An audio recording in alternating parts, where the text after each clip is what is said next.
Welcome back to the Monday Motivational Message, which of course is coming out on Tuesday since there was no school yesterday. So I'm just getting this one out today. Today's theme is fight like an underdog. And this is something that I definitely picked up from Tim Elmore. He recently did a little article, short article on Kansas City Royals, and then he had done something earlier on fixed mindset versus growth mindset. And so these ideas all come from things that Tim Elmore had put together in his Growing Leaders blog that he has, and I would encourage you to visit that blog and check it out. So this is nothing original here other than me putting some of my own thoughts together on it. But fight like an underdog. I think as Americans, we tend to enjoy rooting for underdogs because perhaps, when we look back on American history, that's how we got our start, is as an underdog against the British Empire. And all through our history, it seems like we're underdogs all the way up until World War II, when things drastically shift with the emergence of us as a global superpower. But basically just kind of like rooting for an underdog. And Kansas City somewhat embodies that idea of the underdog and fighting like one. When you look at the team roster, you really don't see a bunch of big name players on the team or players with multi-million-dollar contracts like you would the Yankees or Detroit or somebody like that. And when I looked them up in Forbes recently and found that out of the 30 teams, their total team value is number 28. So definitely not on the high end like the Mets at number 7. I think the Mets are worth about $650 million more total as a team. But definitely an underdog team, a group of guys who see themselves as a small market team, don't necessarily have all the salary availability as other teams have, and so therefore they make up for it in fighting hard and fighting back from that underdog mentality and proving to the world that they can do it.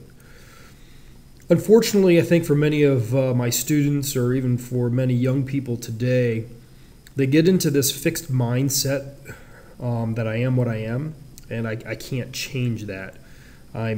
I'm a failure at math, and I can't change that. I'm a failure at school, and I can't change that. I can't make a free throw. I'll never be able to play basketball, or there's just things that I'll never be able to come. I'll never remember people's names, or I'll never be able to hold a conversation, so I'll never have a relationship. And they get into this fixed mindset that I am what I am, and nothing can change that. And I think it's a lie.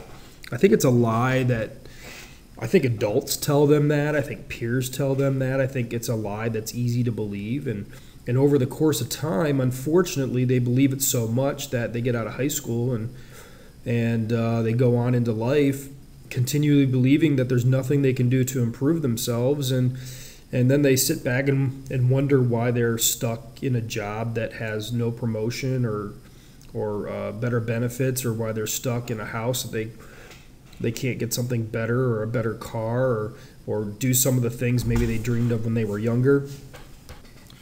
So they're stuck in this fixed mindset that they won't get anywhere, and of course they won't, as long as they believe that. And like I said, I believe it's a lie. I believe everybody's created for growth, and I believe it's possible for us to develop a growth mindset. Now, I was reading through Tim Elmore's article, and he points out, or he was interviewing somebody that came up with 4 things of 4 characteristics of a growth mindset. And this is something we can all do. Number 1, believe your brain works like a muscle. Like with weightlifters, a weightlifter goes in to the weight room, and if he wants to get stronger, if he wants to build his muscles, he doesn't just lift weights that he knows he can lift. If his goal is to bench press his body weight plus 50 pounds, he's going to have to work at bench pressing weight that he's never bench pressed before. He's going to have to He's going to have to work his muscles in a way that they've never been worked before. And the same thing's true with our brain. You walk into a classroom, and if you decide to put your brain in neutral, you will not learn anything.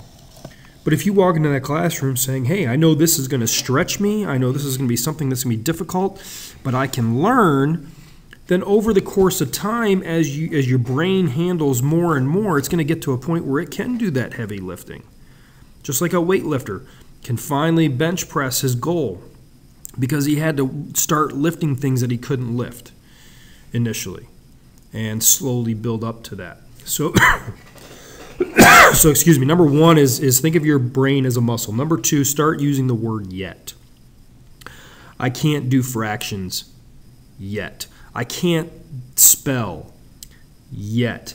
I'm not great at shooting free throws yet. And the idea here behind this word is that it allows you to recognize that no, you are not there, but there is a route for you to take. There's a pathway towards success. No, you're not there today, but there's a pathway to get there tomorrow. So even though you're not a great free throw shooter today, you can be a great free throw shooter if you work on it, and somewhere down the road you will get there. And so secondly, start using the word yet. Number three, take control of the variables that you can control. There are, for example, a variable you can't control is DNA. I mean, we all have this DNA composition that we don't get to choose that. That's already something that's into us. So I'm stuck at being 5'9". All right, I'll never be 6'5", and I'll never be great at basketball. But some of that is genetics.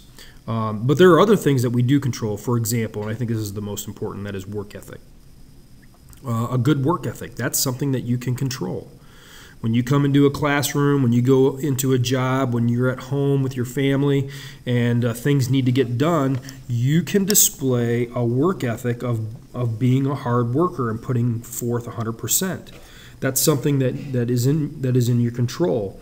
That's something that you can take charge of and use towards growth. The same thing would be true of things such as prioritization.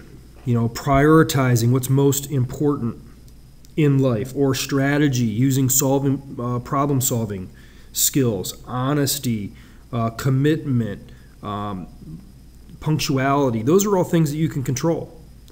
I understand that DNA you can't control. Sometimes, you know, I even understand that for some people, even the home you come from is something you can't control. But don't worry about those. Worry about the factors you can control. And then lastly, and I think this is really good, and that is surround yourself with other growth mindset people. If you're going to hang out with people who put their brains in neutral at school, or if you hang out with people who have the mindset already made up that I'm never going to be anything more than I am today, then that's as far as you're going to get as well. Because those people aren't going to challenge you.